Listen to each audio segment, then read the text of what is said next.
I want to welcome everybody here tonight. This is an exciting evening for us to have Lucian back home. Yay. Even if he did bring the first day of winter. I know many of you bought the book or already had it, and I'm 3/4 of the way through it, and emotionally, I'm kind of up and down with the book. You know, I started out, I was telling Lucian, kind of feeling really sad, and now I'm kind of interested in the humor in the middle parts of the book. So I'm excited to get to the end of the book, hopefully this evening. So anyway, I wanted to welcome you all. You're all sitting in the gallery right now. Cheryl Lyon is a local artist who just opened up her show here, given caustics and cold wax medium paint. So have a lovely evening, and thank you so much for coming out tonight. Lucian? Yay.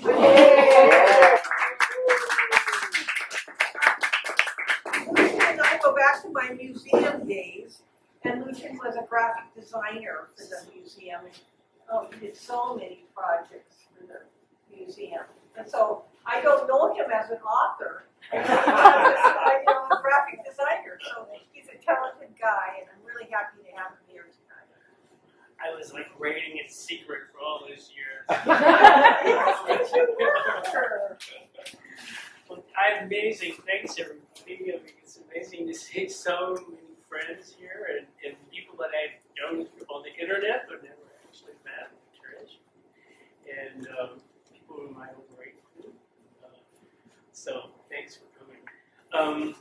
So I thought I'd read something from one of the more humorous chapters. I mean, there's some heavy stuff going on in this book, but I think one of the things that lightens it is the humor and how sort of like the outsized characters. I mean, the women particularly. I had a lot of big personalities in the women in my family in Texas, and I think that really comes through in this book. So I had to read from Robert. So just stuff to know is that it's 1992. We're in San Francisco. I'm going to be starting in 1:16. However, I'm going to be cutting stuff out, so it's not too long. We're in San Francisco. It's 1992. It's a year after the big Oakland firestorm in 1991 that destroyed many fine homes in the Oakland Hills and also killed in the Oakland Hills too. And it is AIDS is kind of in its 10th year in San Francisco, which was kind of the epicenter for the AIDS epidemic. So it's not really an AIDS book, but I'm going to write about San Francisco at that time, and you've got to write about AIDS. And so Robert is the narrator of this chapter. Each chapter is a different narrator. And he's the executive director of the largest AIDS organization in the Bay Area.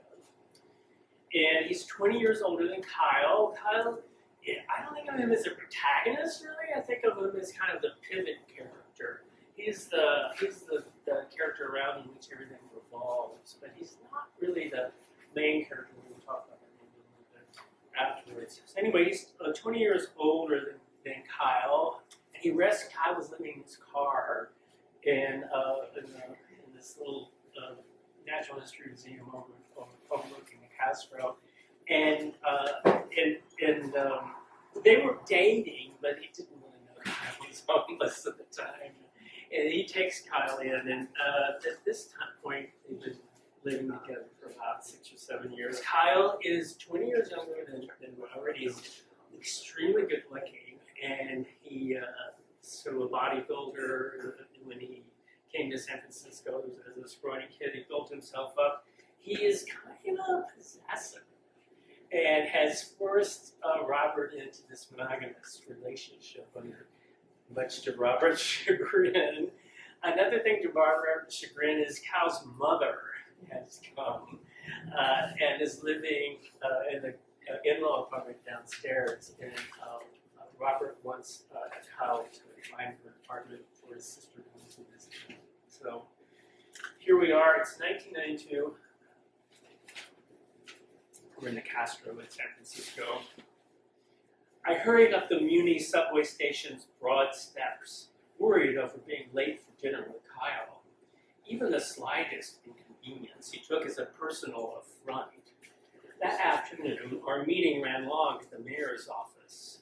The feds released a boatload of money for prevention outreach, and our two staffs were banging out the details. I rounded the corner onto 18th Street to find Kyle slouched against the front of the Chinese restaurant. Ever the contrarian, he sported a green polyester bomber jacket zipped to the collar, the hoodie inside cowling his head. "Hello," I said. This is 1992 calling. You're dressed so, what, 84? 83? It's comfortable and inexpensive, Kyle said. Wasn't that the point? Actually, I think it was to ape heteronormative concepts of traditional masculinity. I gave him a quick, hungry kiss. Over Kyle's shoulder, long fingers of fog snaked around the base of Sutro Tower, the giant robot-looking thing on top of Twin Peaks. Soon, the Castro neighborhood would be choked with mist, the houses mysterious hulks, indistinct. "Come on," he said. "I'm getting cold." I pushed open the door and we stepped inside the narrow restaurant. A single aisle ran down the center. Heavy wooden cubicles were arrayed on either side. The smell of garlic and fish sauce wafted from the kitchen. The synth pop band, Erasure, crackled from a pair of blown speakers. We slid into one of the booths, the high enclosure, cave-like, the benches hard and uncomfortable. When the waiter brought the menus, I waved them away and placed the order. "Oh, and 2 Tsingdaos," I said over my shoulder as he walked off. I turned and met Kyle's scowling face. "I'm sorry, did you want something else? We always get the same thing." His look, somewhere between a pout and a grin, I read as resignation. Then he laughed and blew me a kiss across the table. The changeability of his moods frequently gave me whiplash. "I don't mean to emasculate you," I said. "They say it's important for May-December relationships to be on an equal footing," Kyle said. "You and me? We're more May-August, I think. September, at the very latest." A smile blossomed across his boyishly handsome face. This was the affable guy I preferred, warm-hearted and funny even, when he let down that long, grassy brown hair. Cocking his head, Kyle raised his eyebrows and examined me. "What?" I said. "I'm trying to decide if I like you with a chin." I ran my hand down my smooth, recently shaved face, a strong one, or so they say. "They? You know, all those other ones." I fluttered my lashes at him coquettishly. "I don't like to talk about that." "Oh, come on, I'm just razzing you." "Well, please don't." Other couples filtered into the restaurant and slid into the booths opposite us. 2 women fresh from the office and impeccably dressed in blazers and slacks. A pair of leathermen with chaps under their jeans. Under a raspy Pet Shop Boys song, a dull rhythmic thud could be heard through the wall from the gay bar next door. "I hope you haven't forgotten about the cocktail party this Thursday at Bradley's." I tongued another pancake onto his plate with my chopsticks. He rolled his eyes to the ceiling. That queen donated $1 million last year," I said, "and he absolutely adores you." "He's so handsy, Robert. Just close your eyes and think of England, sweetheart. Every guy there will match what he gives." "Well, you told me I didn't have to do that stuff anymore, that I was too old to be a trophy wife." I was joking. About being too old or being the trophy wife? Both.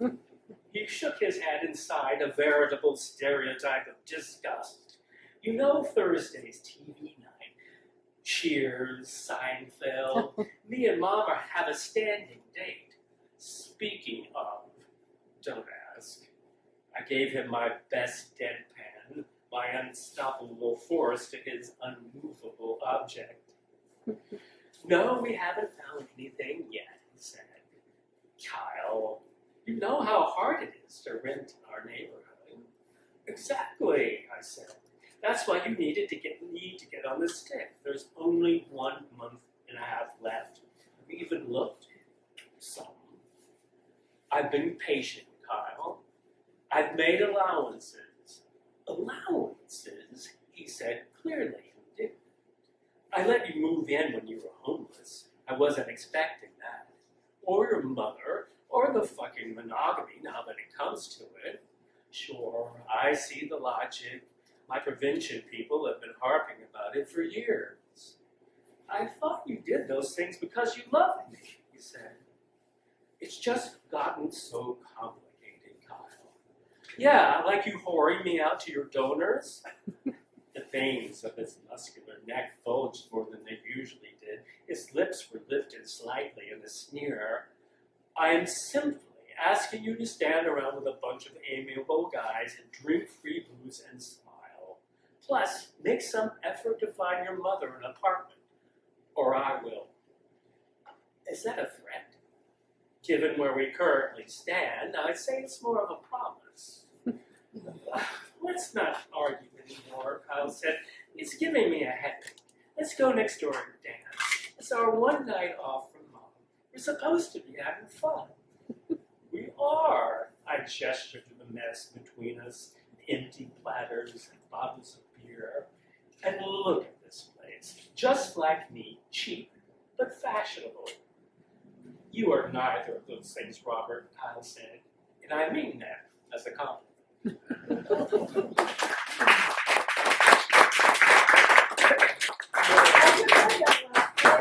Yeah. It's kind of fun to hear it from your voice. Did you want to ask a question?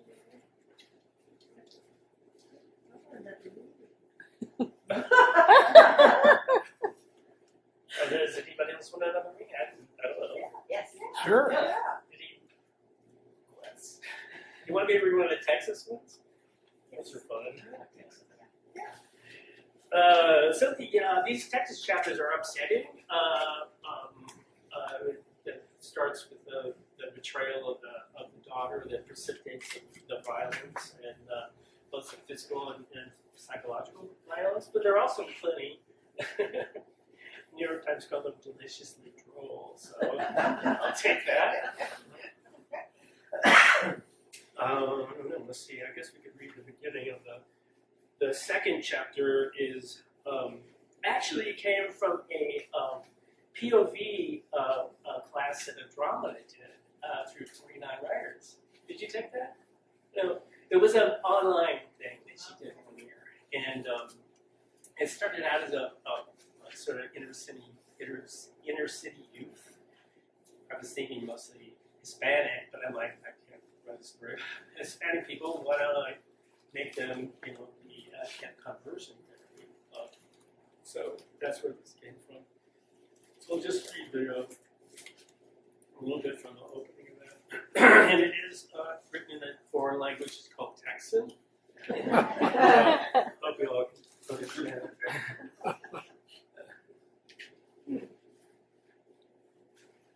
Let the redeemed of the Lord tell their story. When we're told to get Pastor Williams, we so know where to find him, on the loading dock behind the ministry. With broken pallets and grody 55-gallon barrels, there he is, hanging out on a white plastic food service bucket, staring off at our industrial park. Since our old faith leader, Brother Price, got canned, pastor's out here lots, his eyes all puffy and red. He tells us it's allergies, but we know it's not. Because we miss Brother Price too. Our old faith leader was a real string bean with a little punch he would rub whenever he laughed. A super straight shooter, never owed us up just because he was short, because he had his shorts twisted in a knot over something. Snuck his chocolates after lights out, called the Sunshine, and when he let morning sing, always picked out happy songs. A lot of us have been with men like that. They buy us games for our Ataris. Their kisses taste like mouthwash and booze. They blow us in our back seats of their cars and never ever give up their phone numbers, afraid we'll rat them out to the cops when all we want is to take their broken hearts in our hands. Sitting on his little plastic throne, Pastor Williams catches sight of us and turns to the side to wipe his eyes. He's a porker like the skipper in Gilligan's Island. Plump cheeks, a couple of chins, his shirt can't hardly hold him. He beams at us boys, all lined up perfect on the concrete slab, just like those bay doors on the opposite loading dock. Ah, he says, the blessed ones. We boys from godly families, section heads in our church choirs, Bible study leaders, next-gen pastors, we were that. The Lord taketh away. Blessed be the Lord. Sir, yes, sir. Brother Stalwart snaps his right hand under the brown mop that springs from the middle of his head, like the parting of the Red Sea in Exodus. He clutches a Bible with tons of colored tabs sticking out. Go toe-to-toe with him on chapter and verse, and you're dead. You got the fire, son, the pastor says. Jesus knows you are his foot soldier. The wind, weirdly cold for the beginning of October, smashes into us. We shiver in our thin white dress shirts and khaki pants. The metal door behind us clicks, whistles for a second, whooshes open. Brother Mullen walks onto the narrow landing. He's a tall, broad-shouldered boy. Good looking too, though we try not to stare for fear we'll get all warm and mushy inside. But he's super scrawny, bug-eyed, maybe fasting way more than us. So great are his sins. His rusty blonde hair curls down past his earlobes. The length is really pushing it, but pastor says it's okay. Probably feels sorry for the kid. He's been at the ministry longer than anyone. The story goes how he got here. It's been passed around from boy to boy. Mullen's dad, a 10-foot tall ogre in combat fatigues, blood dripping from pointed teeth, U.S. Army tattooed on his forehead, dragged his son across the asphalt and dumped him at the ministry's front door like a sack of trash. Now, you never hear Mullen grousing. He's thankful to be here, just like we are. For Scripture says boys such as us ought to be stoned to death. That's the number one Bible verse that calls us to be delivered from the empty way of life. And all their five, bullseyed at our iniquities. Yes, brother, pastor stares over the edge of the pit. It's time for the meeting. I was told to remind you by faith leader Bennett. A replacement for Brother Price, as if. Brother Bennett is our new faith leader. His daddy's pastor at the huge church in Waco that runs the ministry. Oh, yes, pastor says. Now the great endeavor begins. He puffs out his chest so big you think it's going to bust. Brothers, you remind me of myself as a boy. Like you, I was just so excited to be chosen for Heartland Christian. Lord, you are about to attend the finest parochial school in all of Texas. And the best part, they really want you. Now, some of y'all come from places that don't. I witness how you suffer and are put upon. I suffer too. Y'all know that. But through our trials, we are brought closer to Christ. And there we see everything anew. Points through the trash blowing in circles below the dock. Paper sacks, plastic tops with their straw sticking out like little sails that lost their boats. Brother Mullen, you see that now, don't you? The scrawny boy peers over the gauge, lining the toes of his shiny pack of leathers on its metal lip. Yes, Pastor, he says. They are being moved by his unseen hand. Do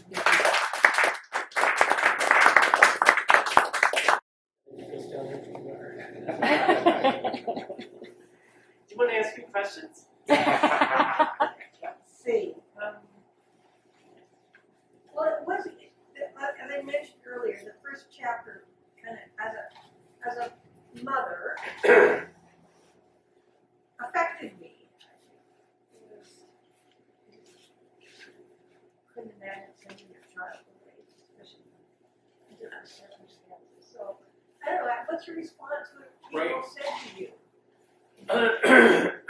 Well, of course, that guilt on her part fuels her participation in the rest of the story. You know, she's so overwhelmed with guilt for having succumbed to her husband. And it's a complicated situation. Her husband was a prisoner in POW camps during the Vietnam War, and so he is a PTSD sufferer, and he in the camps, and this is all from the research that I did. He a lot of those guys really survived by becoming very Christian. They had these sort of underground churches, really, you know. They had to do it all sort of quietly. And so, I mean, she doesn't really fully subscribe to that, but it's 1977. I forgot to say that it's 1977. You know, women, I don't know, to my mind, it's, you know, women didn't have the agency that they have now, and she's living in their own Fort Hood, an army base in Texas, where there's even more of a traditional view of masculinity and sex roles, and I think she came to him, and I think she didn't. This isn't my theories. I mean, you could read and have your own theories. I mean, that she didn't fully understand what this program, you know, really was and really entailed. And she probably kind of fooled herself, I think, into thinking that, you know, it was going to be best, and you know, 77 was, you know, way before, you know, being gay was even mentionable. Certainly in those circles. So yeah, I know. I could. Do you feel that that wasn't a believable thing that she did? Oh, no, it's very believable. Oh, did it? Yeah. Oh. Yeah. Not how I would believe, but right. That's under her circumstances. That's how she would. She just kind of acquiesced, you know, and really didn't stand up to her. So later in the Kyle's section, it said because of her guilt over this, she becomes Kyle's chief ally and protector, and so much so that she starts going to San Francisco to kind of watch over him, you know, while he's, you know, after he first gets there, and you learn that in her story, you know, and then of course they become so enmeshed that she follows him to San Francisco, and the two of them are so completely enmeshed. So that guilt, I think, is generates. So in the beginning of the book, also the whole part about the sister, you know, and then, like I said, I'm like 3/4 of the way through, but kind of where the sister's role is now in the book, just coming up on the scene in San Francisco. Yeah, I mean, people say that she's evil, and I just don't need to read it. You know, I mean, you know, you get these dynamics in families. It's somewhat based on my family. I was definitely mom's boy, you know, and my sister was definitely daddy's girl, and you know, and she sees how her father is suffering. He's described to her, and she sees in pictures that he was a very fun-loving guy before the Vietnam War, and now he's this kind of dour, alcoholic, you know, prone to anger, and all that comes from research that I did on PTSD and war veterans, and she kind of definitely, you know, she allies herself with him, you know, to, and I think she feels like when she does this thing that she does, that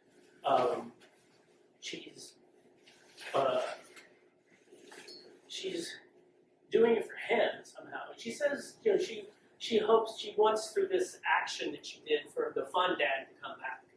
And the dad she saw in pictures during the war, in the Korean War, and so was that? So I don't think she's evil. I think she does something based on this family dynamic that's happening there that she doesn't really fully understand what the ramifications are going to be, and it turns out to basically destroy the whole family.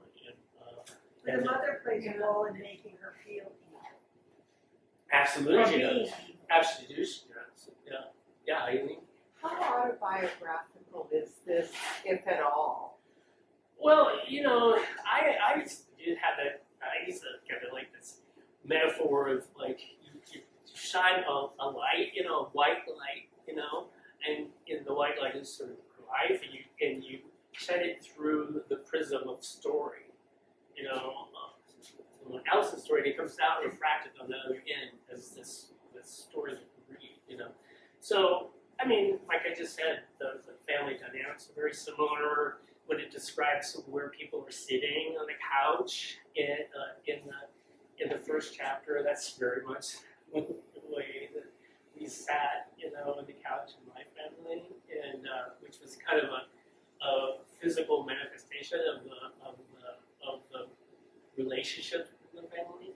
And I also had I had something happen to me. It was more of an accident, a physical thing that happened that marked me for my life. And I also, as one of the friends here, I also suffered from depression, and so that's somewhat similar. I also ran away from Texas to San Francisco. So that's somewhat similar. Architecture plays a big role in this book, and I also worked in architecture. I got a degree in architecture for 12 years. So there are a lot of things that overlap, but it's definitely not my story. I don't have any personal relationship or experience with conversion therapy. I had to do just a deep dive, into the research that got 6 to 8 months on that, because so much of that chapter is scriptural. There's a lot of scripture in that, and there's just I listen to a lot of movies and YouTube things of these anti-gay preachers, and so it was icky, It was, but at the same time, the way they talk is so beautiful. A lot of it's influenced by King James Bible, which is gorgeous, even though it's probably terribly translated, but so it's a little me, a little not me. Is it okay with this? Yeah, my question is kind of related to something you just said, which is there's a lot of dialogue in here. Yeah, that section apparently. And I wanted to ask you about that. I mean, a lot of writers do research in their books, and it's clear that you did. And I just wonder how you did the dialogue. Did you just think of the character and write it? It sounds like you did a little bit of research in terms of trying to get dialogue right or as you wanted it. I did a ton of research on this book, actually. I really feel like when you, especially, I guess anytime, it's an exercise in nostalgia. It's an homage to these places. Now, I've never been to Killeen, Texas. I have to swear. I used Google Earth. And I drove around Killeen, and I drove from Dallas to Killeen. And I feel like I've been there, so in that case, it is an homage to living in Texas, where I grew up, and it's an homage to my time in San Francisco, and also spent time in Fort Lauderdale. Last chapter is what was the question? Well, just about how you wrote your dialogue. Well, I mean, I hate it when people say, I just sit back and it's like I'm taking dictation, and let the characters speak to me, you kind of just want to throw up when you sit there and listen to it, because it sounds so easy, but it kind of is that way a lot, and I love them. I will never read The Little Black Girl in this, because it's just not something you can do nowadays, but I would read it at home aloud. And when you were writing, you were probably reading it back. A lot. I read it a lot aloud, because because for me the musicality of words is like super important. I mean, I try to like balance it so that it doesn't sound smarty pants, you know, it doesn't sound like high literary with, you know, huge like long words and stuff. But the language is very considered, you know, and in order to do that, you know, and I love reading aloud, as you can probably tell from these readings. So for me, that was huge fun, and it's also a way to after you've been working on the material for so long, you need to find different ways to come at it. And reading it aloud, and don't do it every time, but I'd say maybe one time after 6, I'll read it aloud. And so that the way Tiana speaks, and the way the young girl Rachel speaks, just you know, and I love the way they speak in Texas, you know, and so it was great fun to kind of bring that, and I love writing dialogue, and it does kind of come to you. I mean, that's been my experience. What's been your guys' experience? I have a question. Do you read a lot of plays? Plays? That's funny you say that, you know, because sometimes I feel like, you know, I'm writing little scenes in plays, you know. There's like, The use of dialogue reminds me of a play. yeah, You're right in scene.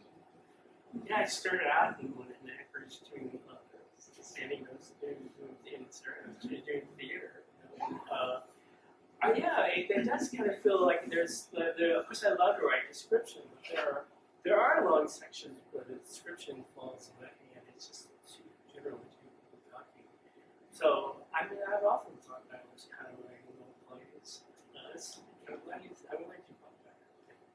I did want to say, I really love your description of San Francisco, because I spent some time in San Yeah. Francisco. I used to go down there and visit my ex, his brother, Right, and his husband lived down there. right, And I spent some time with one of the districts down there, and just just that short description there, and the club next door, Yeah. the big legendary. yeah. See the legendary, yeah, that was cool. And I she- felt like it was there. Yeah. I mean, many people have talked about the cinematic quality of the writing, and one of the things I was afraid of about this book is it's so short. You know, it's only 45,000 words, and it's written from the point of view of 6 different people. So you never get to. I mean, the same people are in it all, so you get to hear about them, but you never stay with any one person for very long. And one of the reasons I kind of like trying to guess why people find it to be so vivid, you know, and I think it's that kind of cinematic quality to the writing. Your description is really immersive. Right. I find myself following down Right, into the scene there. right. But you're also a visual person too. Right. Right. You trained as an architect and you're designer, so. Right. But for me, I don't know about you guys when you're writing, but I have to really write myself into the scene, right? So when I first started that first chapter, because these were based on existing stories that were like scripted the bone, and then new stories that were on top of them. So I really just have to immerse myself in it. So I'm like, okay, we're driving from Rensselaer, Junior High, over to their house, and we're going to see everything that they see, you know, and I just kind of need to do that for myself, you know, and it seems to also be something that other people enjoy too. And I love San Francisco, and so I know the fog is kind of like almost a character in this book, you know, and I don't know if nobody's really picked up on it, but there are birds in every story, and of course the birds are really important in that last story in the end.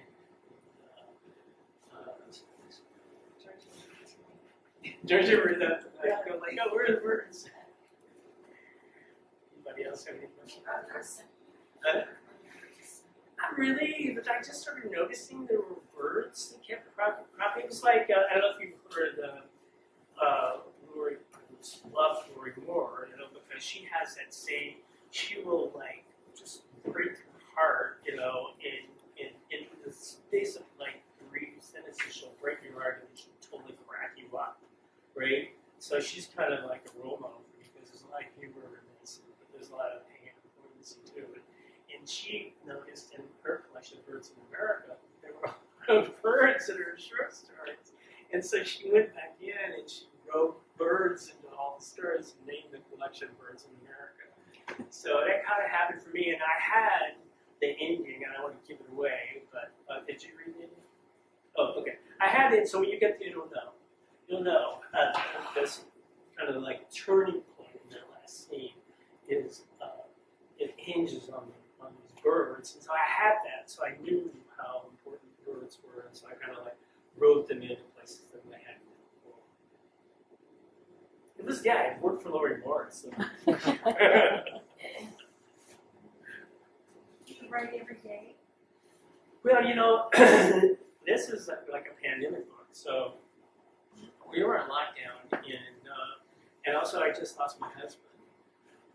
Alex died in May of 19, and then we were knowing him. And so we went into lockdown, in March of 2020. So I was, in a kind of a pulled in space anyway, and so this, especially that last chapter, was really about grief. And so the answer to the story is yes when I'm writing. So when I'm on the project, I write every day. Well, 6 days a week or something like that. I'm a firm believer in the schedule. People are like, oh, I only write when I have, I'm going to inspire. I'm like, well, then you're not going to write anything, right? Because inspiration is, it's not always there. So yeah, when I'm working a project, but then I'll take a break, when I'm binge watch Netflix or something. Or read. You've got to read. What's next? Well, so I submitted 2 groups of 6 short stories, linked short stories, and I've been working with this Canadian author, Carrie Anderson, and she is suggested and so John Metcalf is kind of the grand old man of Canadian letters. He's mentored hundreds of people who've gone on to have major careers and major roles. So I was talking to Richard Cohen last week, and he made a comment about, nobody wants to read short stories and publish them or whatever. And then you're like the 5th writer I've heard, book week's been going on. The 5th writer I've heard who's talking about my next project is publishing short stories. Yeah. Is it coming back? Or, I like short stories. I love short stories, but I think they, in terms of public, book buying public, they're probably minor. But in terms of the literary landscape, they're major. The Grey Wolf Press, and Tin House, and still doing books, City Lights, all the indie prestige indie presses, of which this is one, are all very much doing short story collections. And so I often took that, when I've been to readings before, that we're really just writing for each other. Us short story writers are writing for other short stories. Go again. See you tomorrow. Yeah. So I think it's kind of a little bit of both, right? So if you're talking about the commercial publishing, George Saunders can publish in a short story collection, and it sells, thousands of copies. But maybe Emily Moore could, if Alice Monroe was still writing, she probably could. But so I think it's so I got to have my cake and eat it too, because this really reads like a novel, and I'm a short story writer, but I had become I became tired of you don't know anything about these characters, right? They're under such a tight little manuscript, a little a microscope, right? You don't know what's happening within the bounds of the story. And so when this was suggested to me, first linking them, and then John Metcalf got a hold of it, and he wanted it to really be like a novel, even though he's a magical short story. He's a proponent of the novella, and so he wanted to publish this as a novella, a part of their novella series. But when the marketing people got a hold of it, they're like, you can't market a novella. No one's going to buy a novella. So they didn't know what to make of it, actually. And so finally, they just decided not to call it anything at all. Right? They just, they just call it dream. But I'm calling it a novel stories. So I got to have my cake as a short story writer, but I get to also, the stories are the service of a big story. It's a 40-year story, so you get to know about the family. You know what they do for a living. So did that answer your question? The rambling. It's okay. Yeah. Anybody else? All right. So I want to thank Georgia so much and Mark so much, and I want to thank Trish also, because this is, thank you so much for making this the final event of Alaska Book Week, which has started on the 1st and going to the 9th. We're creative with how we define week. Yeah. And I would encourage you to go to alaskabookweek.org. Yes. And there's a lot of, there were many in-person things. And you're there. Yeah, I'm there. Martha Moore and I did a thing about starting a literary career later in life, because I'm probably one of the few 74-year-olds that have a debut novel. I mean, it's not really done very often. So we did a thing on that, and there was, I don't know the other ones. The other ones I We're did an were evening with poetry with Aaron Hollowell and some others, and there's one about writing true crime and research process, and there's one about being the writer you are by Jamie Bradley. When you have all those voices in your head that you're comparing yourself to other people and all that kind of stuff. What else do we have, Mark? Octopus. Oh yeah, octopus. This man who wrote a book about octopuses. I think that's the right version of that. He was at APU. David knows him, and he presents it there. Yes. Can't think of what else we have. Lily. Pardon? Lily. Oh yeah, Lily and Sarah. Lily and Sarah Birdsall have a talk that's also. The teachers as authors. Yes, teachers as authors. Teachers turn writers. Alaska Book Week is a fantastic thing if you guys have plugged into it. There's also, you had many in-person things this Yes, year we too. did. People had new books, people were working on new projects. We always have a panel on writers with new books, and that's also recorded. We just get different people every year, and we also do works in progress panel. Including one of them, I think Eric was one of them, but one of them, I'm very happy to announce that Christine Bile and I are going to be reading in Dallas, Texas.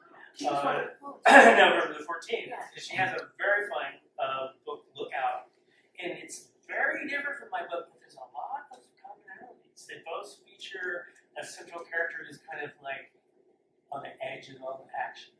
I don't want to give away. There's another commonality with the character too, but I don't want to give away any spoilers. So this, they have a lot. I think she names her chapters after the people.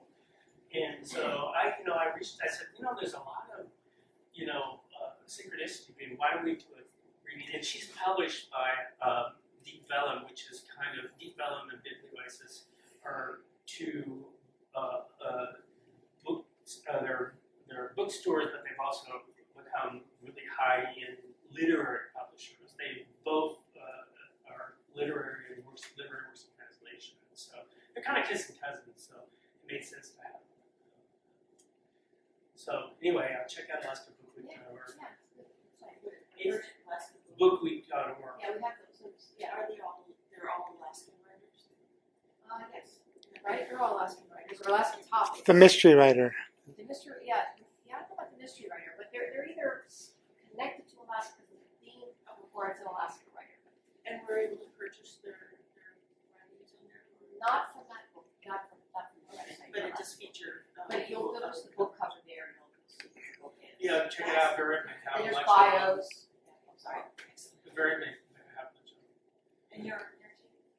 Martha and I did a panel starting. She interviewed me, starting a panel late in life, and just to pitch a couple other things. I think there's still maybe one space left open for a class I'm teaching on beginnings of the narrative arc. So we're going to be looking at how the beginnings of a story can kind of sort of form a map of the story, or how you can use the beginning to help you frame how the story's going to begin, how you can, middle and end. I'm not articulating that very well, but I will, I promise.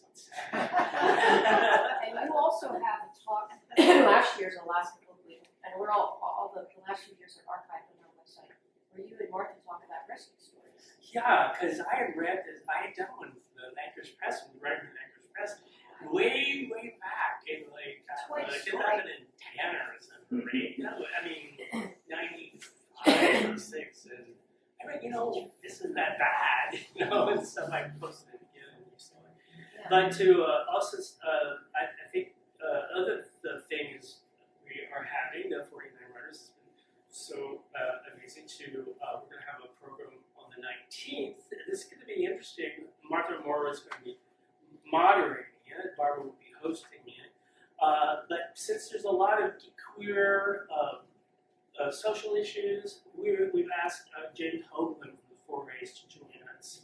And so we're going to do some readings, pairing and read this reading and just conversion therapy. He's going to talk maybe a little bit about that. So we'll pair the readings with James's take on what's happening with the queer health issues and queer social issues today here in Alaska. So I think it'll be more interesting than a typical literary event, hopefully. So that'll be the 19th at Writers Block. Yeah, I think writer's block from 6 to 7:30 probably on the 19th. And then, but if you're interested in the class on Saturday, there is maybe one spot left. Once You just go to 49writers.org/event. It may not be true, but if his friends like this, it'll be fun. We'll have fun. The goal is to have fun. Work hard. Thank you all so much. Thank you.